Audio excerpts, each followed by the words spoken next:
मतलब ये समझ आया कि समय निश्चित होता है, जब समय हमें पता होता है तो हम सिंस का प्रयोग करते हैं, और यदि टाइम हमें पता नहीं है तो वहां पे हम फॉर का यूज करते हैं। ठीक है, जैसे हमने कहा 2 ईयर, 3 ईयर, 5 ईयर, तो वहां पे फॉर यूज करते हैं। अब यहाँ देख सकते हैं कि यहाँ पे 5 ईयर का मेंशन किया गया है, इस वजह से यहाँ पे फॉर का प्रयोग करना बिल्कुल सही है।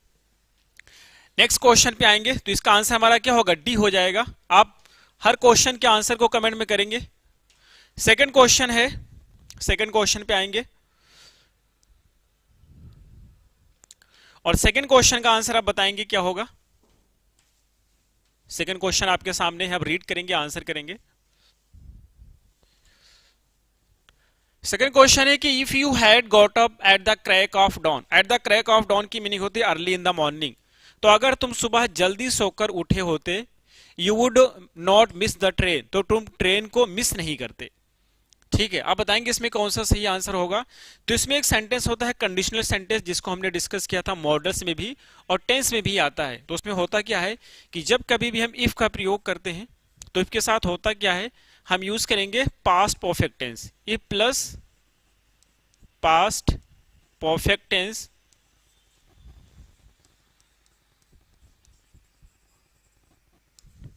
पास्ट परफेक्ट टेंस होता है। दूसरे स्ट्रक्चर में हम यूज करेंगे सब्जेक्ट प्लस वुड हैव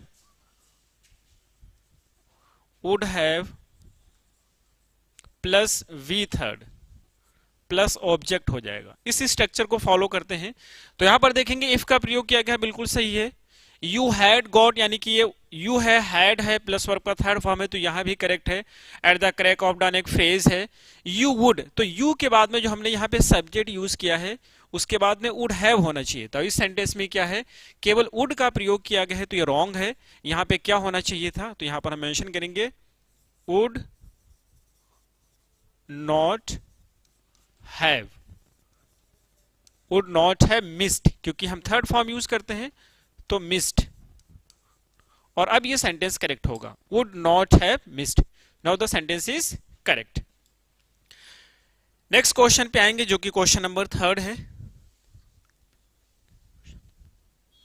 ठीक है, अगले क्वेश्चन पे आएंगे।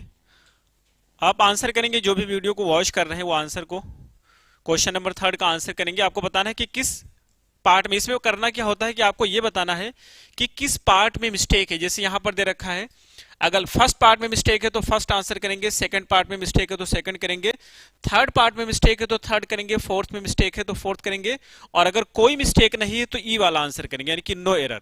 तो आपको करना क्या होता है कि आपको बताना है कि इसमें किस पार्ट में मिस्टेक है। जिस पार्ट में मिस्टेक होगा वही आपका आंसर होगा, and if there is no mistake the answer is E. तो नेक्स्ट क्वेश्चन पे आते हैं, और नेक्स्ट क्वेश्चन हमारा है थर्ड नंबर का क्वेश्चन है कि she gave me a tinkle in the morning much later than I think, यानी कि जितना मैंने सोचा था उससे काफी लेट में उसने मुझे टिंकल दिया। गिव अ टिंकल की मीनिंग होती है कॉल करना। इसमें एक वर्ड है to give a tinkle, to give a tinkle, to give a tinkle की मीनिंग होती है कॉल करना, टू कॉल यानी कि कॉल करना, ठीक है, किसी को फोन करना। तो she gave me a tinkle in the morning much later than a thought. अगर इस सेंटेंस को देखें तो यहां पर गेव यूज किया गया है, और गेव क्या है, वर्ब का सेकंड फॉर्म है, तो सेकंड फॉर्म किस में आता है, पास्ट टेंस में आता है। तो ये कौन सा टेंस हो गया, पास्ट टेंस हो गया। आगे हम बढ़ते हैं तो यहां पर यूज किया गया आई थिंक। आई जो है सब्जेक्ट है, थिंक वर्ब का फर्स्ट फॉर्म है, और फर्स्ट फॉर्म हम यूज करते हैं सिंपल प्रेजेंट टेंस में। तो जब कभी भी हम टू सेंटेंस की फ्रेमिंग करते हैं, अगर एक सेंटेंस हमारा पास्ट टेंस में है तो दूसरा सेंटेंस भी हमारा पास्ट टेंस में होगा, दोनों को हम मिक्स नहीं करते हैं। या अगर फ्यूचर में दे रखा है तो दोनों सेंटेंस हमारे फ्यूचर में होंगे, पास्ट में है तो दोनों सेंटेंस हमारे पास्ट में होंगे, क्योंकि मिक्स नहीं कर सकते, ऐसा रॉन्ग होता है। तो चूंकि ये सेंटेंस हमारा किस टेंस में है, पास्ट टेंस में है, तो ये भी सेंटेंस हमारा किस में जाएगा, पास्ट टेंस में जाएगा। तो इसका सही क्या हो जाएगा, आई थॉट लिखेंगे आप, आई थॉट। तो इसका सही आंसर क्या हो गया, सही आंसर आपका डी होगा, D is the right answer. अगला 4th नंबर का क्वेश्चन है, आपको बताना है कि इसमें किस पार्ट में मिस्टेक है, 4th में। ठीक है, तो 4th वाला रीड करेंगे। मैं एक बार रीड कर दे रहा हूं 4th नंबर का जो क्वेश्चन है। If he were not afraid of spiders, अगर उसे स्पाइडर से डर नहीं लगता, he would pick it up, तो उसे उठा लेता, पकड़ लेता, and throw it out of the house, और उसको घर से बाहर फेंक देता। आपको बताना है कि किस पार्ट में मिस्टेक है। 4 पार्ट आपके पास हैं, किस पार्ट पे मिस्टेक है आपको बताना है।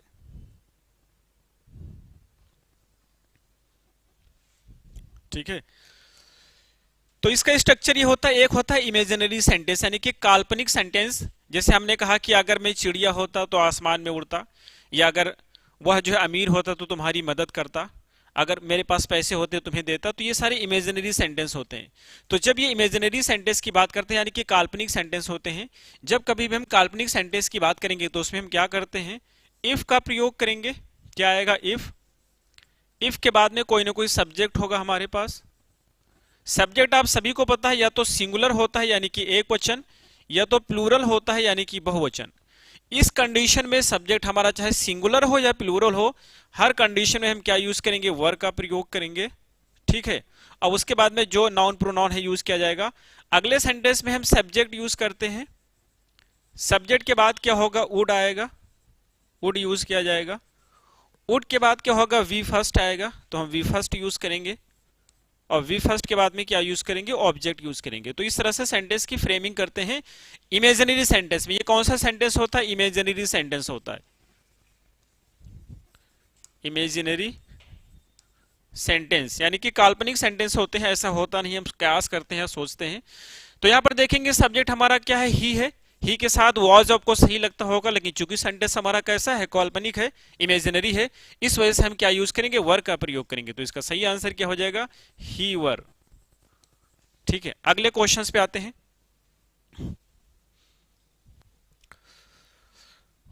और हमारा अगला क्वेश्चन है 6 नंबर का, रीड करेंगे आप।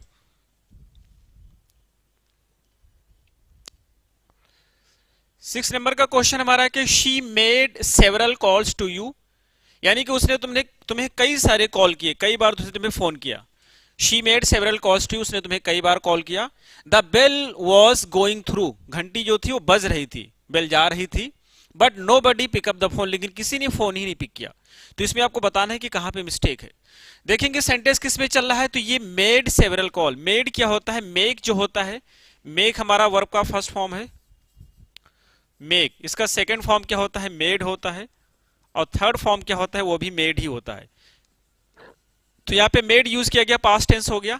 The bell was going through, was का प्रयोग किस में करते हैं, पास्ट टेंस में करते हैं। तो ये भी हमारा किस टेंस में है, पास्ट टेंस में है। आगे आते हैं, but nobody pick up the phone, लेकिन किसी ने फोन ही नहीं उठाया। तो पिक क्या होता है, पिकअप मिस होता है, फोन उठाना। पिक जो होता है वर्ब का फर्स्ट फॉर्म है, कौन सा फॉर्म है, फर्स्ट फॉर्म है पिक। वर्ब का सेकंड फॉर्म क्या होता है, पिक्ड होता है, और थर्ड फॉर्म क्या होता है, ये भी पिक्ड होता है। तो यहां पे आपको कौन सा फॉर्म यूज करना है, सेकंड फॉर्म यूज करना है। क्यों, क्योंकि यहां भी सेकंड फॉर्म यूज किया गया, पास्ट टेंस है, वहां भी पास्ट टेंस है, तो यहां पर भी पास्ट टेंस होगा। तो इसका सही क्या हो जाएगा, पिक्ड यूज करेंगे, सिंपल पास्ट टेंस फ्रेम करेंगे, तो हो जाएगा पिक्ड अप। और अब ये सेंटेंस आपका होगा करेक्ट, यानी कि आंसर कौन सा है, डी है, डी में मिस्टेक है, राइट। अगला हम देखते हैं क्वेश्चन नंबर 7 पे आते हैं। क्वेश्चन नंबर 7 देखेंगे, और क्वेश्चन नंबर 7 में बताना है कि क्या मिस्टेक है।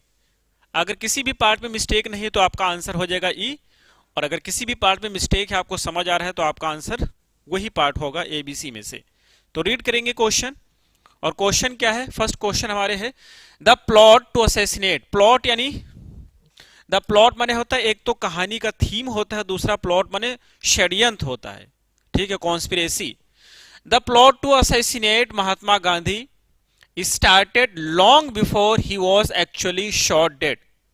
ठीक है, तो इसमें क्या होता है कि जब भी हम पास्ट परफेक्ट की बात करते हैं, पास्ट परफेक्ट में दो एक्शन होते हैं। एक एक्शन पहले होता है, जिसे आप पढ़े होंगे, डॉक्टर के आने से पहले मरीज मर चुका था, मेरे लंच करने से पहले उसने मुझे फोन किया था। तो जब भी इस टाइप के सेंटेंस होते हैं तो उसमें बिफोर या आफ्टर आता है। अगर कभी भी बिफोर का प्रयोग किया गया है सेंटेंस में, ठीक है, ये आपका कीवर्ड है, इसी से आप याद रखेंगे कि यदि बिफोर है या फिर व्हेन यूज किया गया है, क्या आ रहा है, व्हेन है, या फिर बाय द टाइम यूज किया गया है, क्या यूज किया गया है, बाय द टाइम, उधर ही लिख देते हैं, बाय द टाइम यूज किया गया है, या फिर है by the time, by the time. अगर इन वर्ड का प्रयोग किया गया बिफोर मीन्स पहले होता है, व्हेन मीन्स जब होता है, बाय द टाइम माने भी जब होता है, जब इनका प्रयोग करेंगे तो दो सेंटेंस होता है और ये वर्ड हमारे पास कंजंक्शन का काम करते हैं। तो इससे पहले कौन सा यूज करेंगे? पास्ट परफेक्ट यूज करेंगे। क्या यूज करेंगे? Past perfect tense. Past perfect tense, ये इससे पहले आएगा। बाद में क्या आएगा? तो बाद में हम यूज करेंगे सिंपल पास्ट टेंस। बाद में क्या होगा? बाद में सिंपल पास्ट टेंस यूज किया जाएगा। Simple past tense. अब देखेंगे इस चीज को फॉलो कर रहा है वहां पे। तो बिफोर कहां पे लगा है? यहां पे लगा है। आपको पता है कि जब भी हम पास्ट परफेक्ट की फ्रेमिंग करते हैं तो उसका स्ट्रक्चर क्या होता है? सब्जेक्ट आएगा, सब्जेक्ट के बाद क्या होता है? हैड आता है, हैड के बाद क्या होता है? वर्ब का थर्ड फॉर्म होता है। ये बेसिक स्ट्रक्चर है पास्ट परफेक्ट का, जिसको फॉलो करना होगा। तो जो हमने यहां पर देखा बिफोर लगा है, तो बिफोर से पहले कहीं ना कहीं पे हैड होना चाहिए था, और हैड कहां पे है? नहीं है, कहीं नहीं है। ठीक है, तो क्या करेंगे? हैड लगाएंगे। तो ये सेंटेंस हमारा यहां पे हैड लगेगा इस पार्ट में, और इस सेंटेंस को पैसिव में बनाना होगा। ठीक है, क्योंकि इसकी मीनिंग के हिसाब से पैसिव में जाएगा। तो the plot to assassinate Mahatma Gandhi, ठीक है, हैड बीन स्टार्टेड। ठीक है, तो यह हो जाएगा हैड बीन, यहां पे पैसिव में बनाएंगे और मेंशन करेंगे हैड बीन स्टार्टेड, यानी कि उसको स्टार्ट किया गया था। और ये हमारा सिंपल पास्ट है, वॉज भी सिंपल पास्ट ही होता है। तो यानी कि महात्मा गांधी को कत्ल करने का जो षड्यंत्र था बहुत पहले स्टार्ट किया गया था, उनको गोली मारने से पहले। तो ये हमारा क्या हो जाएगा? इस तरह से सेंटेंस की हम फ्रेमिंग करेंगे। आई होप कि ये आपको समझ आया होगा। तो हम आते हैं अगले पॉइंट पे, और अगला सेंटेंस हमारा है जो कि क्वेश्चन नंबर 8 है। इस क्वेश्चन को रीड करके आप आंसर करेंगे। ठीक है, क्वेश्चन नंबर 8 को रीड करेंगे और फिर आप आंसर करेंगे इसका क्या आंसर होगा। तो क्वेश्चन नंबर 8 को रीड करके आंसर करेंगे। आपके पास आंसर है। क्वेश्चन है, he was with me up till now so don't accuse him of stealing the car. ठीक है, इसको रीड करके आंसर करेंगे, क्या सही आंसर होगा, क्या आंसर होगा। तो कुछ ऐसे एडवर्ब होते हैं। एडवर्ब क्या होता है? टाइम होता है, और टाइम हमारे पास कितने प्रकार का होता है? 3 प्रकार का होता है। जिस तरह से टेंस की बात करते हैं, तो टेंस एक लैटिन वर्ड से लिया गया है, टेंसेस से, जिसके माने टाइम होता है। और टाइम कितने होते? 3 होते। इसमें चल रहा है, ये प्रेजेंट है, ये गुजर जाएगा तो पास्ट हो जाएगा, और जो आने वाला है वो फ्यूचर है। तो टाइम के बेसिस पे हमने टेंस कितना बनाया है? 3 बनाया है, present tense, past tense, future tense, time के बेसिस पे। ठीक है, present tense, past tense, future tense. तो जब हम टाइम की बात करते हैं तो प्रेजेंट टेंस में प्रेजेंट टाइम आएगा, पास्ट टेंस में पास्ट टाइम आएगा, फ्यूचर टेंस में फ्यूचर टाइम होगा। इस चीज को हमें प्रॉपर तरीके से फॉलो करना होता है। तो जब भी हम बात करते हैं प्रेजेंट परफेक्ट टेंस की, कुछ ऐसे वर्ड्स हैं जैसे कि अगर हमें यूज करना है टिल नाउ, क्या यूज करेंगे? टिल नाउ, या up till now, up till now, या फिर रिसेंटली, या फिर लेटली, रिसेंटली या फिर lately.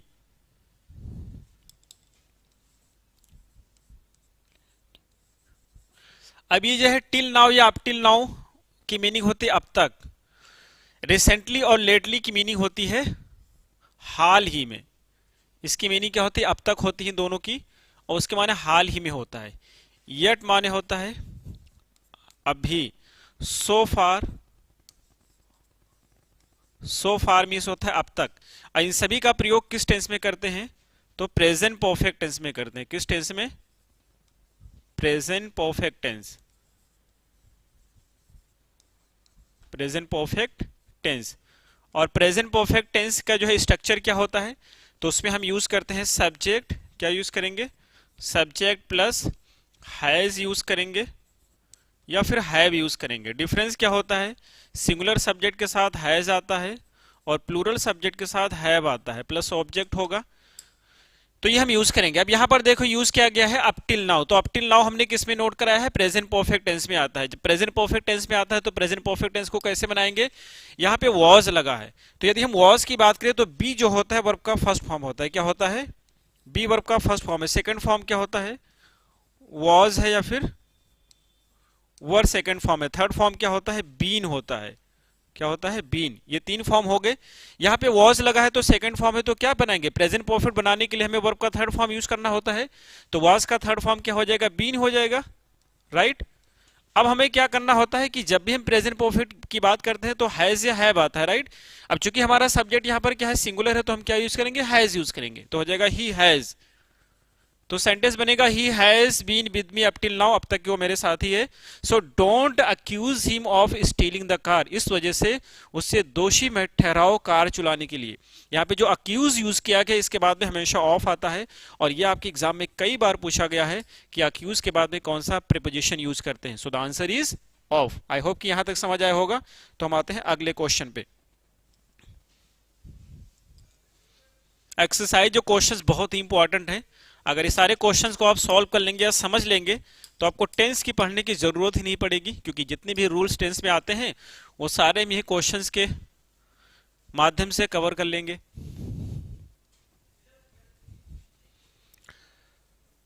So the next question is 9।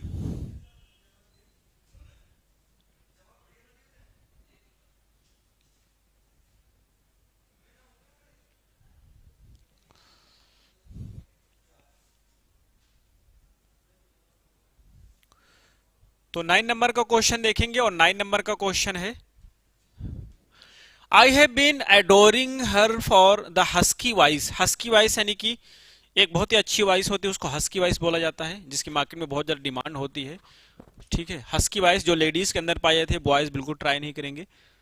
ठीक है, तो I have been adorning, adore माने होते हैं किसी को बहुत ज्यादा चाहना। एडोर मीन्स क्या होता है, किसी को बहुत ज्यादा चाहना, तो उसके लिए एडोर यूज करते हैं। तो ये कहते हैं कि I have been adoring her for the husky voice and does, ये डज नहीं, यहाँ पे बाय मिस्टेक है, लेकिन क्या होना चाहिए था, तो I have been adoring her for the husky voice and dove आइड।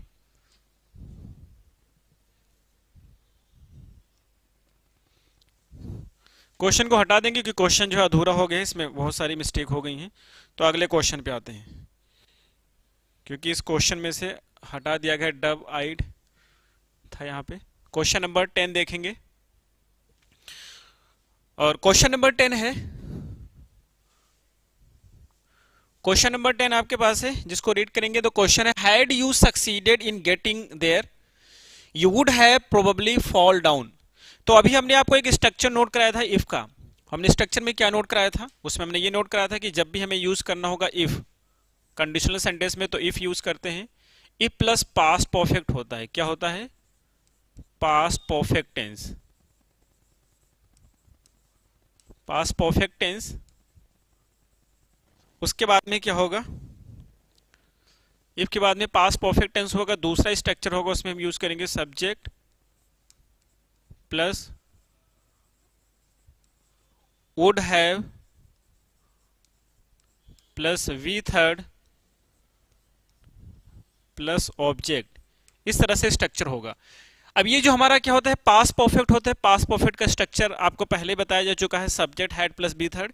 तो इसका जो अगला स्ट्रक्चर बनेगा उसमें हैड को हम पहले कर देते हैं। क्या करते हैं, यहां जो हैड लगा होता है उसी हैड को पहले कर दिया जाता है। हैड होगा प्लस सब्जेक्ट होगा प्लस वी थर्ड होगा प्लस ऑब्जेक्ट, और अगला जो स्ट्रक्चर यही सेम हो जाएगा, राइट, यही सेम हो जाएगा। आपके माइंड में क्वेश्चन आएगा कि ये तो इंट्रोगेटिव हो गया, तो इंट्रोगेटिव नहीं है। जब कभी भी हैड के साथ में वुड हैव वाला सेंटेंस लगा होगा तो ये हमारा कंडीशनल सेंटेंस होता है, और जब ये कंडीशनल सेंटेंस होगा तो हमें कंडीशनल सेंटेंस के रूल्स को फॉलो करना होता है। तो चूंकि यहाँ पे हैड लगा है, और जब भी हम यहाँ पर पास्ट परफेक्ट यूज करते हैं तो वहां पे वुड हैव यूज करते हैं। अब हम क्वेश्चन पे आते हैं, तो क्वेश्चन है, had you succeeded in getting there, अगर तुम वहां पहुंचने पे कामयाब हो जाते, you would have probably fall down, तो तुम गिर जाते। अब क्या बताया यहाँ पे कि वुड हैव के बाद में वर्ब का थर्ड फॉर्म आता है। यहाँ पे कौन सा फॉर्म यूज किया गया, फर्स्ट फॉर्म। फॉल जो होता है वर्ब का कौन सा फॉर्म है, फर्स्ट फॉर्म। सेकंड फॉर्म क्या होता है, फेल, और थर्ड फॉर्म क्या होता है, फॉलन। ठीक है, तो we have to use third form here, तो यहाँ पे हो जाएगा फॉलन। ठीक है, अब ये सही होगा, तो आंसर क्या होगा आपका, डी होगा। आई होप कि ये समझ आया होगा। तो अगले क्वेश्चन पे आएंगे। अगला क्वेश्चन नंबर 11 है, राइट, क्वेश्चन नंबर 11 है। क्वेश्चन नंबर 11 को रीड करेंगे और आंसर करेंगे आप।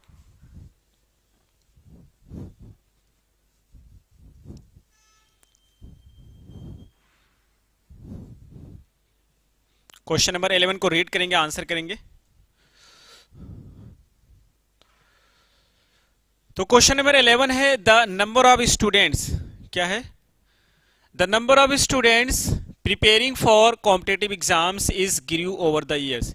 यानी कहना चाहते हैं कि जो स्टूडेंट की नंबर है जो कॉम्पिटेटिव एग्जाम की प्रिपरेशन कर रहे हैं वो बढ़ रही है साल हर साल। तो क्या कर रही है? कंटिन्यूअस बढ़ रही है। अब यहाँ देखेंगे जो यूज किया गया है द नंबर ऑफ स्टूडेंट, तो सही है, कोई मिस्टेक नहीं है। लेकिन जैसे हम इस की बात करते हैं तो इसके बाद में वर्ब का कौन सा फॉर्म आता है? अगर कोई भी वर्ब यूज किया गया है तो वर्ब का इधर वी यूज आईएनजी फॉर्म और we use third form. Third form use करेंगे अगर इज एम आर हमने यूज किया यहाँ पे, is I am are, was, were. अगर इसके बाद में हमने क्या यूज किया? वर्ब का आईएनजी फॉर्म यूज कर दिया तो ये कंटिन्यूअस टेंस हो जाएगा। क्या होगा? कंटिन्यूअस। कंटिन्यूअस टेंस होगा। कौन सा कंटिन्यूअस टेंस? तो इज एम आर के बाद में आईएनजी फॉर्म है तो present continuous tense, was verb के बाद में आईएनजी फॉर्म है तो पास्ट कंटिन्यूअस टेंस, राइट। लेकिन अगर हमने इसी के बाद में क्या यूज किया? Is I am are, is am are, was, were. अब इसके बाद में हमने क्या किया? वर्ब का थर्ड फॉर्म यूज कर दिया। तो यदि हमने इसके बाद में वर्ब का थर्ड फॉर्म यूज किया तो ये पैसिव हो जाएगा। क्या होगा? पैसिव वॉइस हो जाएगा। ये इसकी पहचान है। एग्जाम में सेंटेंस ऐसे भी आते हैं कि ये किस टेंस में है, यानी कि एक्टिव वॉइस में लिखा है या पैसिव वॉइस में लिखा है, ऐसे भी क्वेश्चंस पूछे जाते हैं, तो ये भी ध्यान रखेंगे। तो सेंटेंस आपके पास क्या था? इज गिरू है। गिरू वर्ब का सेकंड फॉर्म है जो कि रॉन्ग है। कौन सा फॉर्म यूज करना है? इसके बाद में हमें या तो थर्ड फॉर्म या आईएनजी फॉर्म, क्योंकि ये सेंटेंस हमारा एक्टिव में है और जब एक्टिव में है तो हम आईएनजी फॉर्म यूज करेंगे। तो ग्रो का आईएनजी फॉर्म क्या होता है? ग्रोइंग होता है। So answer is growing, sorry GROW, GROWING, growing. ठीक है, तो आंसर कौन सा होगा? सी वाला आपका आंसर हो जाएगा। समझ आया होगा। अगला क्वेश्चन है 12 नंबर का। तो क्वेश्चन नंबर 12 पे आएंगे।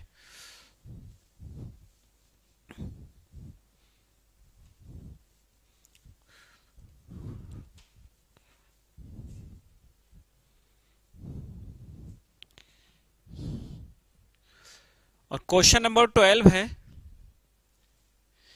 दे narrated the whole incident verbatim. Verbatim की मीनिंग क्या होती है?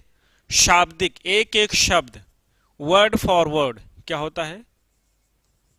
वर्ड फॉर वर्ड, यानी कि शाब्दिक, एक एक शब्द, शब्द शाह होता है, एक एक शब्द।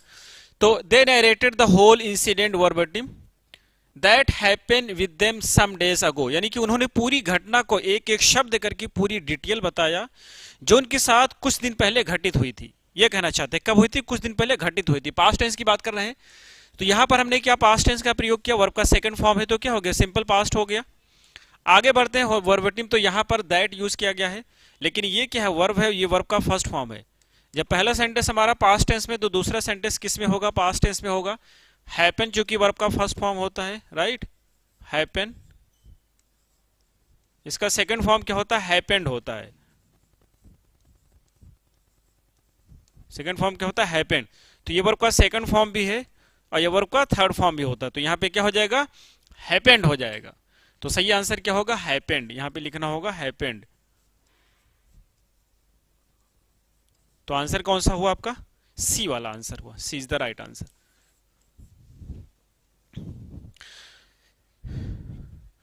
नेक्स्ट क्वेश्चन है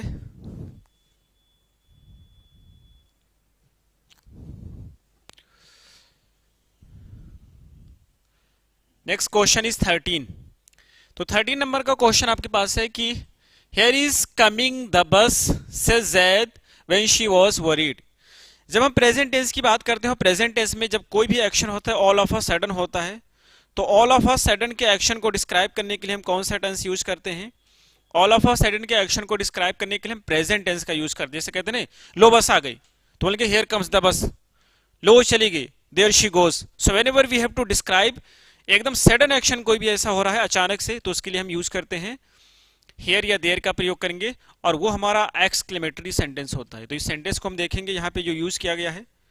ठीक है, तो सेंटेंस है here is coming the bus. तो here is coming the bus क्या हो जाएगा, here comes the bus. Here comes the bus. देखिए सेंटेंस का लेवल थोड़ा अच्छा है, लेकिन अगर अच्छे लेवल के क्वेश्चन कर लेंगे तो इजी तो आप चुटकियों में करेंगे। ठीक है, क्वेश्चन का लेवल अगर अच्छा है, अच्छे क्वेश्चन अगर आप सॉल्व कर ले जाएंगे तो इजी तो आराम से कर ले जाएंगे। इस वजह से क्वेश्चंस इंपॉर्टेंट है, बहुत ही इंपॉर्टेंट क्वेश्चंस है, आप जरूर सॉल्व करेंगे एक दो बार।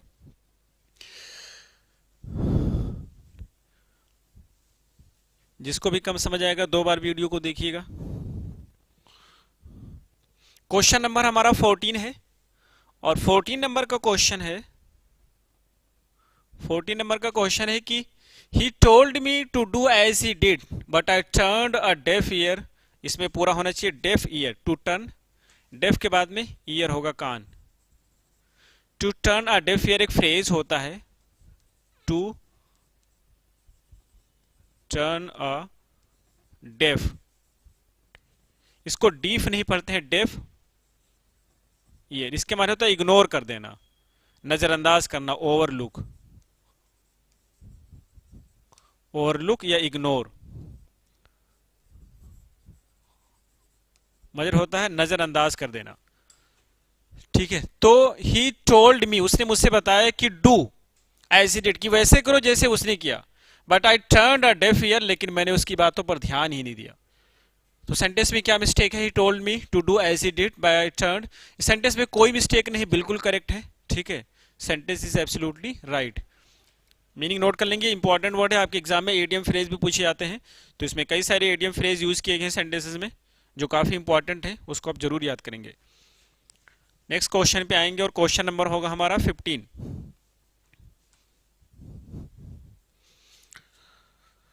और 15 नंबर का क्वेश्चन है कि by this time, by this time next year he has had completed his graduation from JNU. यानी कि अगले साल इस समय तक वो जेएनयू से अपना ग्रेजुएशन पूरा कर चुका होगा।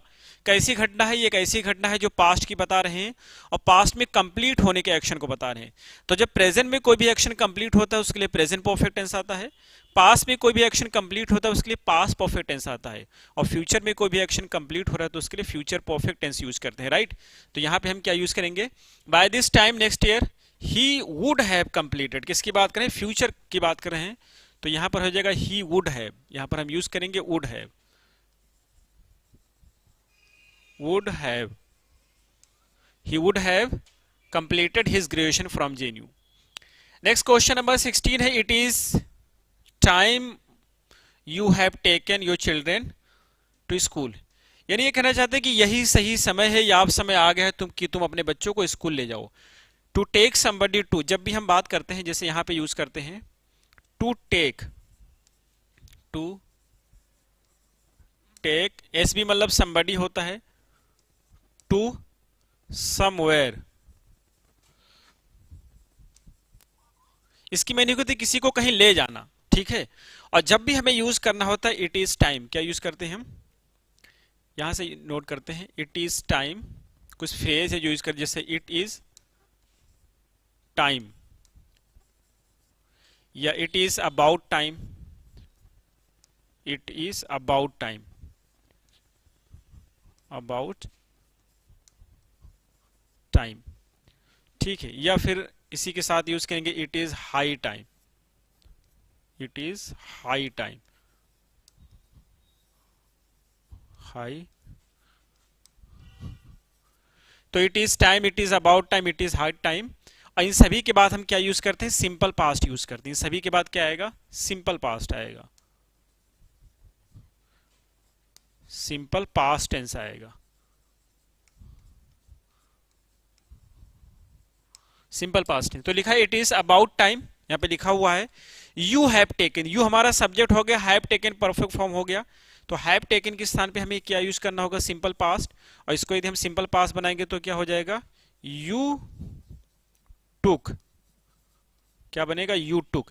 It is high time you took your children to school, यही सही समय है तुम्हें अपने बच्चों को स्कूल ले जाने का, या अब समय आ गया है कि तुम अपने बच्चों को स्कूल ले जाओ। इसकी मीनिंग क्या होती है? यही सही समय है या अब समय आ गया है। यही सही समय है, सही समय है। दूसरा होता है अब समय आ गया है, दूसरी मीनिंग होती है अब समय आ गया है।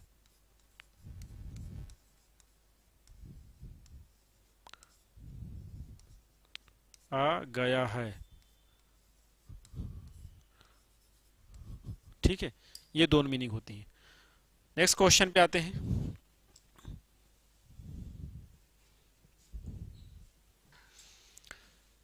Next question is 17।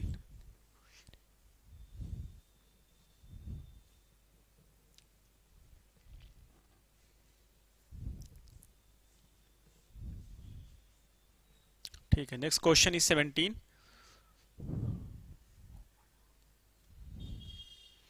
और 17 नंबर का क्वेश्चन है कि I had hoped that you would see, I had hoped that would see you the other day. अच्छा, इसमें कुछ मिस्टेक है और भी। आई had hope that that would see you the other day but unfortunately, तो यहाँ पर आई एक तो होना चाहिए था, जो टाइपिंग मिस्टेक हो गई। That I would see you, यहाँ पे आई यूज करेंगे।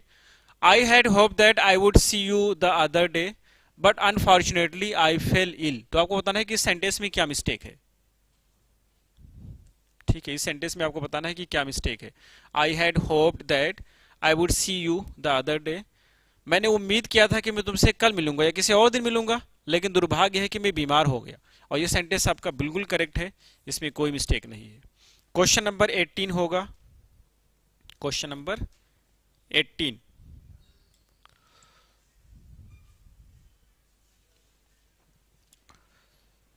और क्वेश्चन नंबर 18 में आपको बताना है क्या मिस्टेक है। क्वेश्चन है the thief was caught, the thief was caught red handed. Catch red handed की मीनिंग क्या होती है, तो नोट करेंगे। To catch, catch red handed means किसी को रंगे हाथ पकड़ना, रंगे हाथ पकड़ना, रंगे हाथ पकड़ना,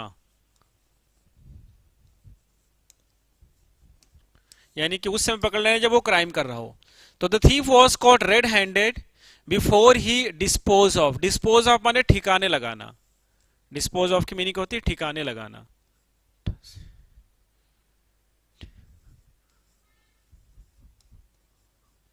ठिकाने लगाना, ठिकाने लगाना। तो यानी कि जो चोर था उसको रेड हैंडेड रंगे हाथ पकड़ लिया गया, इससे पहले कि वो चीजों को, गुड्स माने क्या होता है, थिंग्स होता है, मर्चेंडाइज या थिंग्स, ठीक है, वस्तुएं।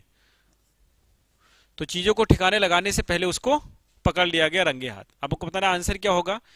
तो ये जो सेंटेंस है अभी आपको बताया गया था कि जब हम बिफोर की बात करते हैं या व्हेन की बात करेंगे या बाय द टाइम की बात करते हैं प्रेजेंट पास्ट परफेक्ट टेंस में, इन सभी से पहले क्या आता है, तो इन सभी से पहले हम यूज करते हैं पास्ट परफेक्ट टेंस। यहाँ पे क्या यूज किया गया है, सिंपल पास्ट टेंस यूज किया गया है।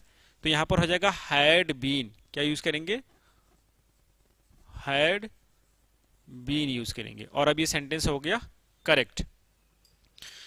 नेक्स्ट सेंटेंस देखते हैं, और अगला सेंटेंस हमारे पास है 19 नंबर का।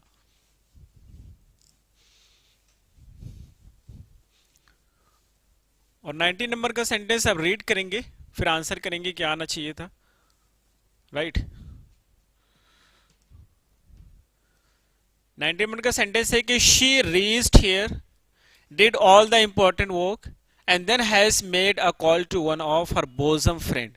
बोसम फ्रेंड की मीनिंग होती है फास्ट फ्रेंड, जिगरी दोस्त, फास्ट फ्रेंड, फास्ट या फिर क्लोज फ्रेंड यानी घनिष्ठ मित्र, ठीक है। तो फास्ट फ्रेंड या close friend. She made, she reached here, made important work, उसने क्या अपना इंपॉर्टेंट काम किया। हैज मेड, तो ये किस टेंस में, वर्ब का सेकंड फॉर्म है, पास्ट टेंस में है। डिड भी पास्ट टेंस में यूज किया गया, और यहां पे हैज लगा के प्रेजेंट टेंस कर दिया। आपको अभी बताए थे कि जब भी हम टेंसेस की बात करते हैं, यदि हम पहले प्रेजेंट टेंस यूज करते हैं तो बाद में भी प्रेजेंट टेंस होगा, पहले हम पास्ट टेंस यूज करते हैं तो बाद में भी पास्ट टेंस होगा। तो क्या होना चाहिए था, यहां पर भी पास्ट टेंस आएगा। तो जहां पे हैड है, जहां पे हैज है, वहां पे हैड हो जाएगा, हैड मेड। और अब ये सेंटेंस आपका होगा करेक्ट। अगला सेंटेंस देखेंगे हम, और क्वेश्चन नंबर 20 है।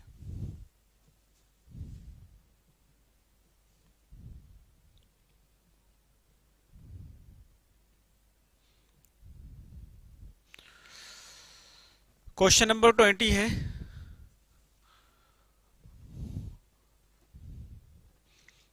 20 नंबर का क्वेश्चन नंबर 20 को आप रीड करेंगे।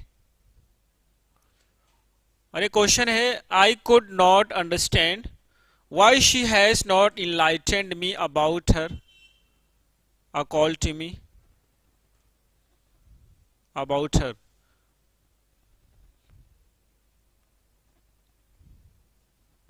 ये इधर का उधर कर दिया गया है, सेंटेंस को थोड़ा करेक्शन करेंगे। ठीक है, सेंटेंस में यहां से पूरा सेंटेंस ये गलत है, पहले वाले सेंटेंस को लिया गया है। तो सेंटेंस बनेगा, आई could not understand why she has not enlightened me about her career. लिख लेंगे यहाँ पे करियर, CAREER, करियर। उसने मुझे अपने करियर के बारे में क्यों नहीं बताया। अब आंसर करेंगे, तो आई could not understand why she has not. ये कुड नॉट कौन सा बताता है, पास्ट टेंस होता है, क्योंकि कैन हमारा प्रेजेंट होता है और कैन का पास्ट क्या होता है, कुड होता है। तो जब पहला सेंटेंस हमारा पास्ट टेंस में हो गया तो बाकी किस में होंगे, बाकी सारे सेंटेंस पास्ट टेंस में होंगे। यहाँ पे देखिए हैज का प्रयोग किया गया, हैज किस में आता है, प्रेजेंट में आता है। तो हैज का पास्ट क्या होता है, हैड होता है। तो यहाँ पे क्या कर देंगे, हैड कर देंगे, और यानी कि हमारा बी वाला सही आंसर है। क्वेश्चन नंबर 21 है, that 2 and 2 always made 4। 2 and 2 always made 4। ठीक है, तो यहां पे क्या होना चाहिए था, 2 and 2 ऑलवेज मेक 4। जब भी कोई चीज यूनिवर्सल ट्रूथ होती है तो उसको सिंपल प्रेजेंट में यूज करते हैं। तो ये इसके लिए क्या होना चाहिए, ये 2 and 2 ऑलवेज मेक 4, ये क्या है, सिंपल प्रेजेंट टेंस है। जब भी हम किसी भी यूनिवर्सल ट्रूथ की बात करते हैं, यूनिवर्सल ट्रूथ क्या होता है, ऐसी सच्चाई जिसको सभी लोग मानते हैं। जैसे हमने कहा सूरज पूरब में निकलता है तो सभी लोग मानते हैं, वाटर 0 डिग्री सेल्सियस पे जम जाता है, सभी लोग मानते हैं, जो है जमीन है ये सूरज की चक्कर लगाती, सभी लोग मानते हैं। So these are the universal truth and they are used only in the simple present tense. ये सारी यूनिवर्सल ट्रूथ हैं, इनका प्रयोग केवल सिंपल प्रेजेंट टेंस में किया जाता है। या फिर प्रेजेंट की आदत होती, प्रेजेंट की हैबिट होती, उसको हम केवल सिंपल प्रेजेंट टेंस में यूज करते हैं। जैसे कि हम बोलते हैं कि मैं रोजाना चाय पीता हूं, तो ये हमारी प्रेजेंट की आदत हो गई। मैं रोजाना सुबह टहलने जाता हूं, दिस इज ऑल्सो प्रेजेंट आदत, तो इसको हम यूज करेंगे सिंपल प्रेजेंट टेंस में। तो क्या होना चाहिए था, सिंपल प्रेजेंट टेंस। और ये हमारा क्या है, जैसे हमने कहा 2 और 2 हमेशा 4 होते हैं, 2 और 2 हमेशा 4 होते हैं। तो ये क्या है, यूनिवर्सल ट्रूथ है। अगर यूनिवर्सल ट्रूथ है तो किस टेंस में होगा, प्रेजेंट टेंस में होगा। तो हम क्या करेंगे, मेक कर देंगे, क्योंकि मेक जब बनेगा तो ये प्रेजेंट टेंस हो जाएगा और अभी ये पास्ट टेंस है। आई होप ये समझ आया होगा। So we will move to the next question. और अगला क्वेश्चन हमारे पास है 22 नंबर का। 22 नंबर का क्वेश्चन है कि nobody knows when death will knock at the door। कोई नहीं जानता है कि मौत कब आएगी। तो मौत के बारे में किसी को नहीं पता है, कोई नहीं जानता है कि मौत कब आएगी।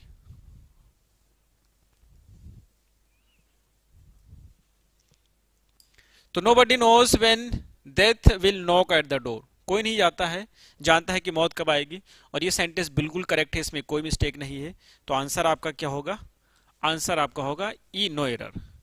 नेक्स्ट क्वेश्चन है 23, Rohit hopes to become an officer after he will complete his higher education. Rohit hopes to become an officer, Rohit उम्मीद करता है कि वो एक ऑफिसर बनेगा। After he will complete his higher education, अपनी हायर एजुकेशन कंप्लीट करने के बाद, यानी कि जब वो अपनी हायर एजुकेशन को कंप्लीट कर चुका होगा उसके बाद में बनेगा। यानी एक ऐसे एक्शन की बात करते हैं जो कि फ्यूचर प्रॉफिट की बात करता है। तो ये जो सी वाला है यही हमारा आंसर होगा, और इसको हम सही लिखेंगे, when he will have completed. क्या हो जाएगा, he will have completed.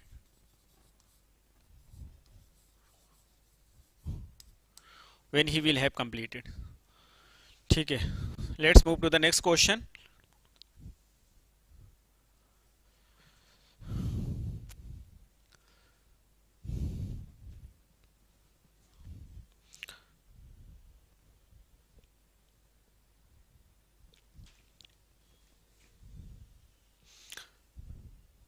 Next question is 24। तो 24 नंबर का हमारा क्वेश्चन है कि she along with her children is going to Delhi today as her eldest son is down with fever. यानी कि जो वो है, शी मिस वो जो औरत है, ये अलोंग विद हर चिल्ड्रेन अपने बच्चों के साथ में इज गोइंग टू दिल्ली, वो दिल्ली जा रही है आज। एज माने क्योंकि, यहां पर एज की मीनिंग क्या होती है? क्योंकि होता है। एज यूज करेंगे या सिंस यूज करेंगे, दोनों की मीनिंग यहां पे हो जाएगा क्योंकि। क्योंकि हर एल्डेस्ट सन, उसका सबसे बड़ा बेटा, is down with fever. Down with fever की मीनिंग होती है सफरिंग फ्रॉम फीवर। क्या होता है? सफरिंग, सफरिंग फ्रॉम फीवर, ठीक है। या रनिंग हाई टेम्परेचर, उसके लिए भी यूज करते हैं। तो वो फीवर उसको हो गया है, इज डाउन विथ फीवर, यानी कि उसका जो बड़ा सन है उसको फीवर हो गया है। तो इसमें क्या मिस्टेक है? इस सेंटेंस में कोई मिस्टेक नहीं, बिल्कुल सही है, ठीक है। 25 नंबर का देखेंगे। My brother said to me, मेरे भाई ने मुझसे कहा, when did you visited the Taj Mahal there, आपने ताजमहल का कब विजिट किया? When did you visited the Taj Mahal, आपने ताजमहल कब विजिट किया? तो आंसर करना है। तो ये किस टेंस में दे रखा है? ये डायरेक्ट इनडायरेक्ट का है। ये हमारा दे रखा है, ये हमारा जो है रिपोर्टिंग वर्ब है, और यहाँ पे व्हेन यूज किया गया। व्हेन के बाद में क्या आ रहा है? डिड आ रहा है। तो जब कभी भी हमें यूज करना होता है क्या? डू, या फिर डज, या फिर डिड, इन सभी के साथ वर्ब का कौन सा फॉर्म आएगा? तो इन सभी के साथ वर्ब का फर्स्ट फॉर्म आता है। डू डज आएगा तो ये प्रेजेंट टेंस होगा, डिड आएगा तो ये पास्ट टेंस होगा। लेकिन सभी के साथ हम वर्ब के बेस फॉर्म यूज करते हैं, वर्ब का फर्स्ट फॉर्म यूज करते हैं। तो यहां पर देखिए लिखा है when did you visited. Visited कौन सा है? वर्ब का सेकंड फॉर्म और थर्ड फॉर्म होता है। इसका फर्स्ट फॉर्म क्या होता है? विजिट होता है। तो visit is the right answer, हम विजिट यूज करेंगे, ठीक है। सो आपका आंसर क्या हो जाएगा? डी हो जाएगा। नेक्स्ट क्वेश्चन पे आते हैं। अगला क्वेश्चन हमारा होगा 26। तो 26 नंबर के क्वेश्चंस को देखेंगे, अब आंसर करेंगे।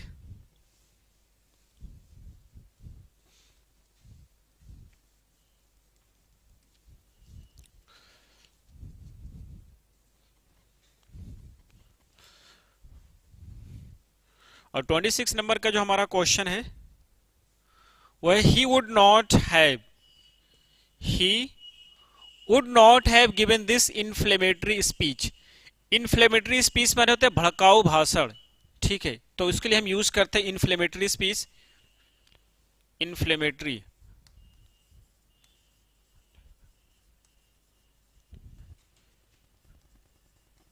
इन्फ्लेमेटरी स्पीच,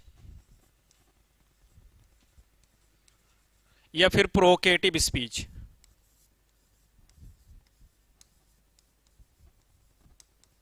प्रोवोकेटिव स्पीच, इन दोनों की मीनिंग होती है भड़काऊ भाषण।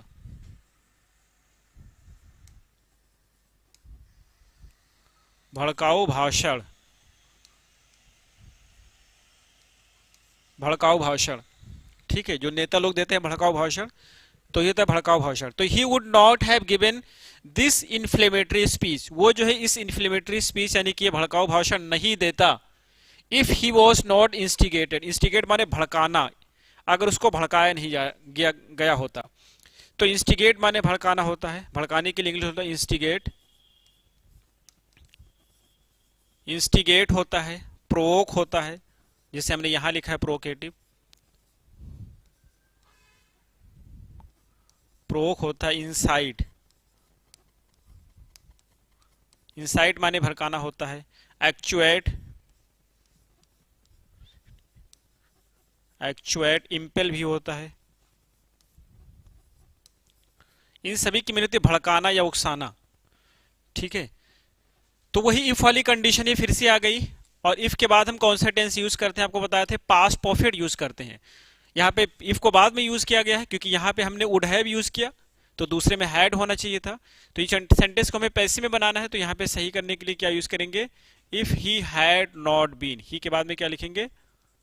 हैड नॉट बीन, अब ये सही होगा। If he had not been, ये हैड के इसी के ही के बाद हैड हो जाएगा, तो if he had not been instigated by his friend, अगर उसको उसके दोस्त के द्वारा भड़काया नहीं गया होता। ठीक है, अगले क्वेश्चन पे आएंगे।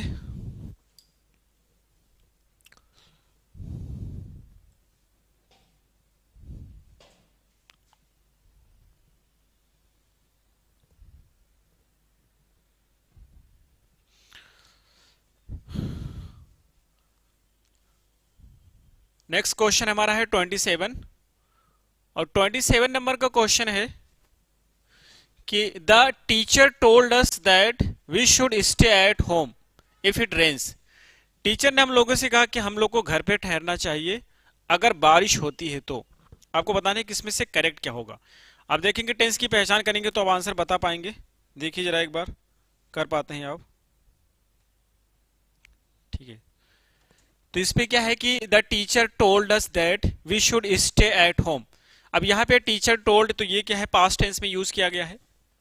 वी शुड स्टे ये भी पास्ट टेंस में है, तो यहां पर इफ इट रेन्स ये भी पास्ट टेंस में जाएगा, तो क्या बनेगा, if it rained, if it rained, if it rained, past tense में ये भी होगा। क्वेश्चन नंबर 28 है कि when the train will arrive at the station people will make a beeline at the gate to get down from it. To make a beeline, एक तो word इसमें है, क्या है, to make a beeline. To make a beeline की meaning क्या होती है, भीड़ लगा लेना, भीड़ लगाना, भीड़ लगाना। गेट डाउन माने होता है उतरना, गेट डाउन फ्रॉम मींस क्या होता है, उतरना, या अलाइट यूज करते हैं उतरने के लिए, अलाइट फ्रॉम या गेट डाउन फ्रॉम, इसकी मीनिंग तो उतरना बस से, ट्रेन से उतरना। तो when the train will arrive, अब यहां पे व्हेन का प्रयोग किया गया है, तो व्हेन के बाद में क्या होगा, व्हेन ट्रेन अराइव्स, यहां पे क्या करेंगे, एस लगा देंगे। When train arrives at the station people will make a beeline at the gate to get down. और इस तरह से हमारा सेंटेंस बनेगा, क्योंकि जब हम व्हेन का यूज करते हैं कंडीशनल सेंटेंस में, तो व्हेन के बाद में हम सिंपल प्रेजेंट यूज करते हैं। तो चूंकि ये सेंटेंस कंडीशनल सेंटेंस है, तो व्हेन के बाद में सिंपल प्रेजेंट आएगा, और इस वजह से हमें यूज करना होगा व्हेन के बाद में सिंपल प्रेजेंट। तो इसको थोड़ा हम डिटेल में डिस्कस कर लेते हैं इसको। ठीक है, जब भी हमें यूज करना होता है, यहां पर देखेंगे आप, जब भी हमें यूज करना होता है,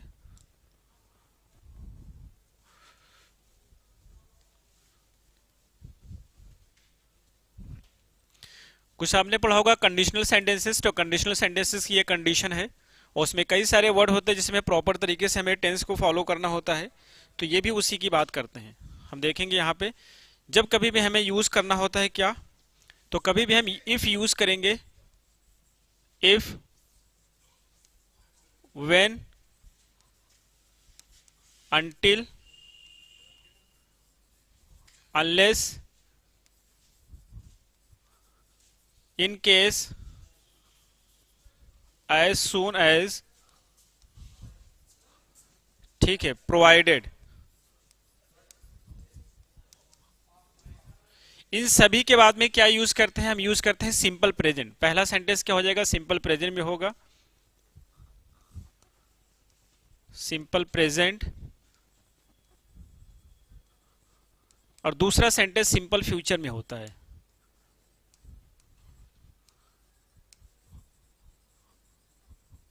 ठीक है, इसी स्ट्रक्चर को हम फॉलो कर देते हैं। एक एग्जांपल हम यहां पर ले लेते हैं, I will come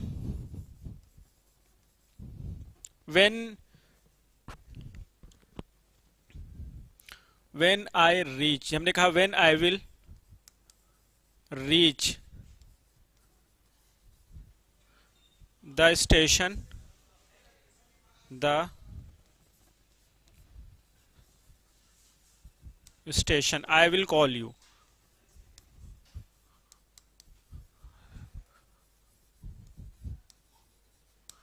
when I will reach station I will call you, तो ये व्हेन है, व्हेन के बाद में हमने क्या यूज करना है, सारे सिंपल प्रेजेंट आएंगे। तो विल को हटा देंगे यहां से, फिर ये करेक्ट हो जाएगा। ठीक है, इस तरह से फ्रेम किया जाएगा। मनु फौजदार राधे राधे, बहुत लेट हो गई, अब तो क्लास ही खत्म होने वाली है। ठीक है, तो इस तरह से यूज किया जाएगा। अब हम आते हैं जो एग्जाम्पल पे थे, क्योंकि इसको मिटाना पड़ेगा, फिर एग्जाम्पल पे हम पहुंचेंगे।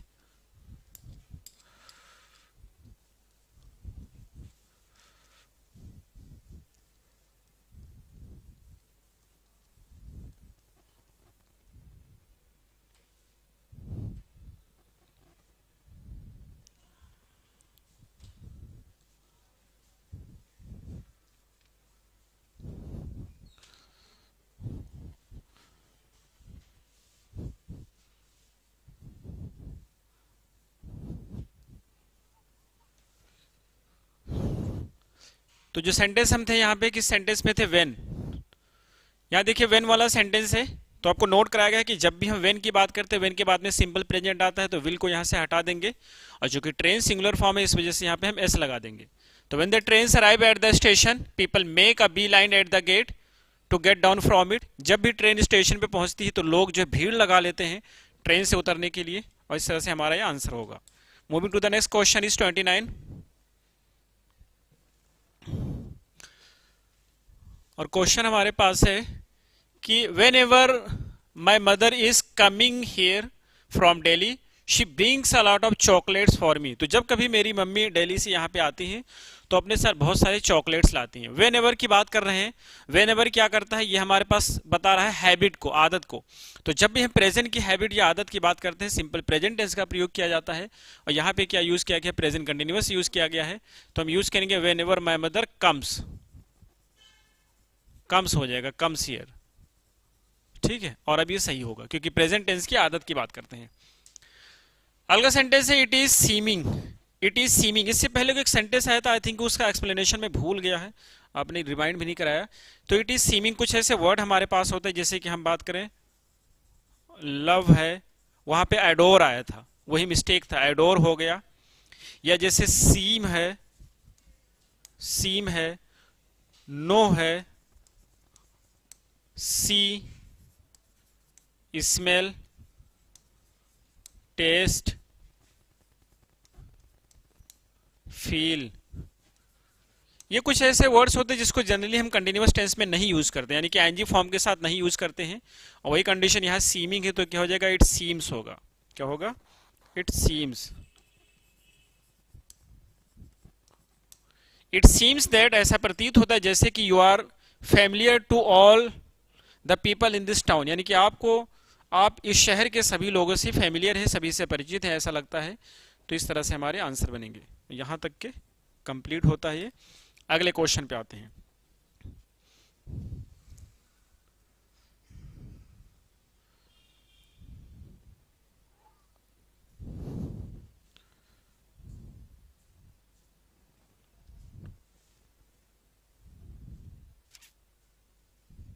तो क्वेश्चन नंबर है 30, और 30 नंबर का क्वेश्चन है, 31 30 होगा आई थिंक, 31 है।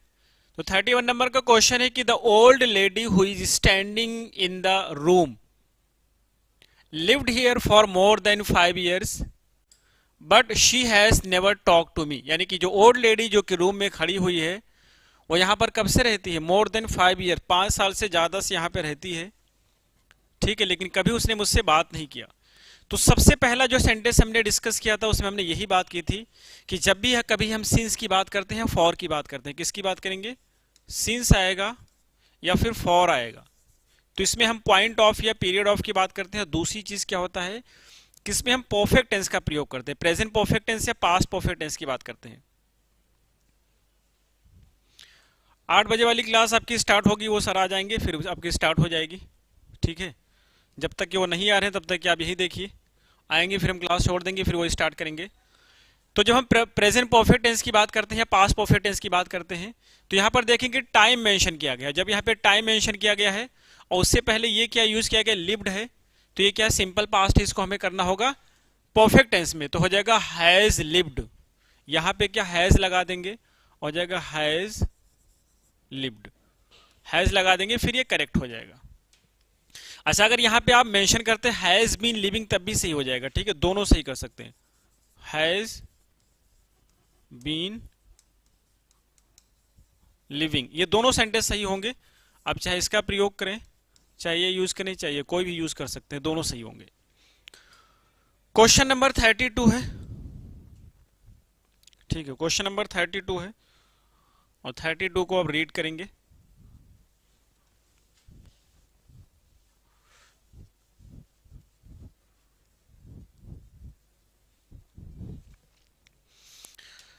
तो 32 नंबर का क्वेश्चन है कि एन एथीस्ट, यहाँ पे कुछ वर्ड मीनिंग है वो भी नोट कर लें, क्योंकि आपके एग्जाम में पूछा जाता है वन वर्ड या सिनोनिम एंटोनिम। तो यहाँ पे जो वर्ड है थियो, उसको आंसर करेंगे आप। थियो मीन्स क्या होता है? गॉड होता है, ठीक है, गॉड। आईएसटी मीन्स क्या होता है? किसी भी वर्ड के एंड में आईएसटी आएगा तो इसकी मीनिंग क्या होती है? व्यक्ति होती है, पर्सन, पर्सन। तो यहां पर देखेंगे अथीस्ट, आ के माने होता है नॉट, आ के माने क्या होता है? नॉट होता है। और थीस्ट हो गया, थियो मीन्स गॉड हो गया, आईएसटी मीन्स पर्सन, एक ऐसा व्यक्ति जो गॉड में विश्वास नहीं करता, नास्तिक, ठीक है। अभिषेक चौधरी, राधे राधे। तो an atheist is a person who does not believe in God, जो गॉड में विश्वास नहीं करता उसको हम नास्तिक बोलते हैं या अथीस्ट बोलते हैं, ठीक है। तो ये कहते हैं an atheist is a person who is not believing in God. अभी जिस तरीके से हमने कुछ वर्ड्स आपको नोट कराए थे, जैसे कि लव है, एडोर है, सीम है, इनको हम कंटिन्यूअस टेंस में नहीं यूज करते, उसी में बिलीव भी आता है, इसको भी कंटिन्यूअस टेंस में नहीं यूज किया जाता है। तो हम क्या करेंगे? तो इसको सिंपल में बना देंगे, तो हु डज नॉट यहां पे यूज कर देंगे, who does not believe, who does not believe in God but theist. और थीस्ट क्या हो जाएगा? उसमें से आ हटा दिया गया है तो पॉजिटिव हो जाएगा आस्तिक, तो ये हो जाएगा आस्तिक, one who believes in God, जो भगवान में विश्वास करता है। तो ये बनेंगे यहां पे। अगला क्वेश्चन है 33।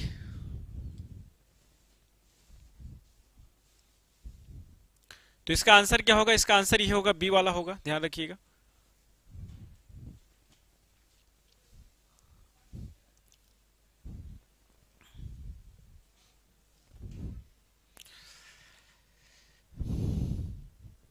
क्वेश्चन नंबर हमारा 33 है। 33 में क्या करना है?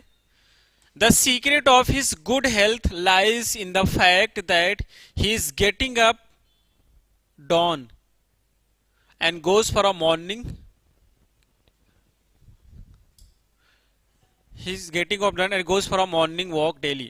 यहाँ पे थोड़ी मिस्टेक्स है, कुछ जो टाइपिंग मिस्टेक है सही करेंगे। ही इज गेटिंग अप, और इसके स्थान पे at the crack of dawn, at the crack of don.